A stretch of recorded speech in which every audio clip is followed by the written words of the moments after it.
Alright, I got a 4 stock here from a shotgun that I'm making. And I just wanted to do this little side. It's just this for me is a side project, I guess. It's kind of just showing how I bake high-to-low or whatever. Because technically I wouldn't do this separately on the 4 stock. I would do it together all with the shotgun or whatever. But I just wanted to throw a quick thing together on how I bake high-to-low. Um, get set up by starting the naming convention or whatever, and in all honesty, right here, you wouldn't do this the way I did it. The high poly model, like, you wouldn't duplicate the high poly model. You would be smart about it and save the low poly model from before you're adding all this bullshit that I added right here. But needless to say, I'm retarded, so I didn't save it. So I have to go back and do some reduction here, and that's what this is. But yeah, I'm retarded, so don't do what I do. Save the low poly or whatever. And I speed it up. I sped it up, so you ain't gotta sit 30 minutes of this bullshit. It's only like a 10-minute video now. But yeah, you just get rid of everything that you won't need really. Like the low poly won't need this unless you're trying to add those little indentions into it or whatever, and then like bake those high to low. Which I was thinking about doing that on the actual model myself. Um, but I'm probably not going to. I don't know. I don't know what I'm gonna do. Right here, I try some reduction stuff, and I actually could still do it or whatever, but it's still, if I deleted some of the edges, it would, as you can see here in just a second, it's gonna delete my edges, and I could fix it like by pulling it on the other side or whatever, but I just said screw it, and I kept it. It doesn't matter really. It's only like 520 faces or whatever. Now right here, I'm gonna inset the high poly model. Well, like, I guess inset or extrude inside. I die right. I don't know. I'm just gonna suck these little fucking faces in and give it those grooves that it's supposed to have,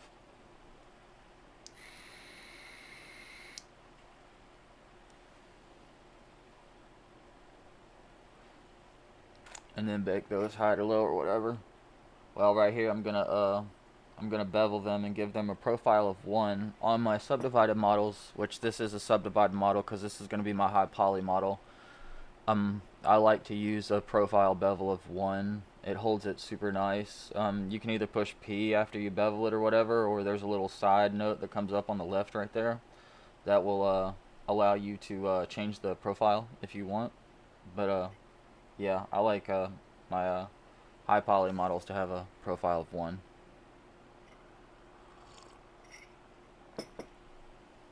Right there, I'm just moving the thing down so it doesn't pinch so much on the high poly model.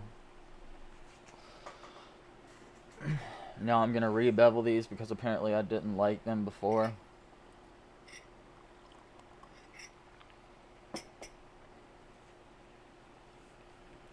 Now I'm just gonna re-grab them and bevel them real quick again because like I said, I'm a retard, I guess. I'm gonna do it for a second time.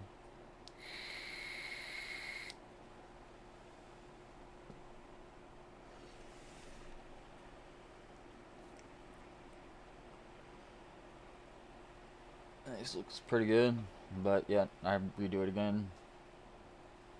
I wanted a slight softer bevel, I guess. I think that looks pretty good. Now it's time to remove the sharps and add my profile bevel of 1 to all the edges now, except for the ones that I've already done. I'm retarded here. I should have just used machine select or whatever to grab everything and not delete or not have to do all this crap. But I do it on the next one, so it's all good.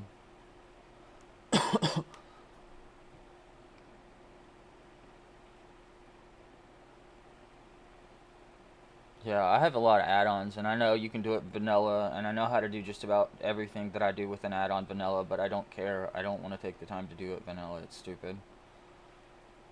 Alright, smoothing it, shading it smooth, checking the look of it.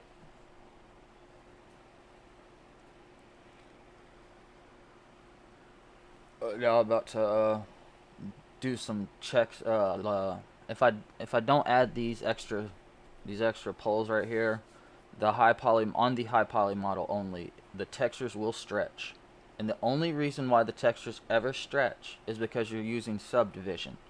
Now I've watched this extensively. There's a few people that want to say that texture stretching might happen not like that, or at least I don't think they understand that texture stretching only occurs, at least from all my experience, when you're using a subdivided model. So if you're low poly, you don't have to worry about if you're not subdividing. Okay, I'm getting off topic. Now I'm just gonna go in here and fix my UVs up. I'm gonna relax them, and then I guess I'm gonna take a little break there for a second. But then I'm gonna go through and quadrify these ones to make everything look nicer and neater. Because I like making everything quadrified. It makes the UVs look better. And sometimes it actually, I don't know. I feel like it's required. Like if you don't, like the texture looks funny. I don't know. I don't know how to explain it. I don't really care.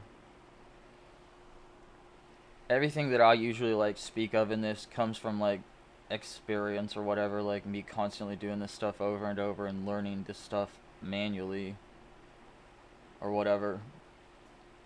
So I'm not like a professional or anything. Don't take my word on it or whatever. If it doesn't work for you, then it doesn't work for you or whatever. You might be doing something a little different than I am or whatnot. Oh, I found some texture stretching. And luckily it's on a flat surface right here where I can actually do something about it. Right there, you can see it right there in the middle. The texture stretching a little bit. To defeat that, I'm just going to add a pole in there where it's a flat spot. Yep, and it beats it. It's probably like not like it really mattered. It was so small and no one would have noticed it, but I don't care. I want to fix it.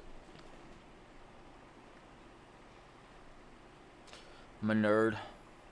Alright, now onto the low poly model. We're going to remove the sharps, and I'm going to add a profile bevel of 0.50. That almost doubles the face count, makes it like 900 and some, but I don't really care. I want the model to look nice. You could actually just not bevel these edges right here and bake high to low, and it'd probably look just as good. But I'm going to be a nerd, and I'm going to add my little extra pizzazz, I guess. Or whatever you want to call it, I don't know. This is just kind of my process of how I bake high to low or whatever. I used to actually bake high to low way differently, and like I learned that was a bad way to do it. Or I was doing it wrong or whatever, really, technically. So I started doing it, well, I started learning how to do a better way, which is this way. If it doesn't work for you, it don't work for you, but it works for me, so I'm going to continue to use my techniques.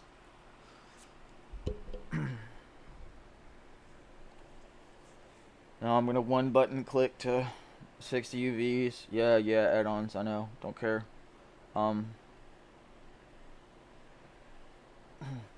Honestly, all I got to say about add-ons, man, really, and this is like probably the last time I should say anything about add-ons. Like, you've got money to buy food and stuff, don't you? And like most people have a little bit of money to buy extra stuff that they want. Why don't you buy the add-on? Like, instead of getting that double cheeseburger from McDonald's, why don't you go save up and buy that add-on a little bit? Because some add-ons are only like $5 or $10. But yeah, not my fault if you don't want to add on. Makes it quicker. I'm adding triangulate modifier and stuff right there before I export it, because you should always add the triangulate modifier. And now I'm gonna export it out into Marmoset and bake it high to low. And so far, like, actually everything I think turns out really great right here. Looks super nice. Like, even the like little curve right there looks really, really good, even though it's like eight faces or something, like eight polygons right there. It still looks really good where I've baked it high or low. Like, the thing I've realized with a circle, the lowest you really want to go, like baking high to low, would be like 16 faces. Like, if you bake anything else other than that, it's gonna look like that Redfall fucking stove where it's got little black fucking sharp edges coming out. Like, and that's kind of a travesty that they hire those people and they don't even know how to do the job. But I guess that's Microsoft for you. But you'll see what I'm talking about on this little thing in a minute. I'm gonna zoom in and show the edge that I'm talking about. That right there. That's like half of a circle, half of 16 faces, which is like 18, I believe. Or like, not 18. 8.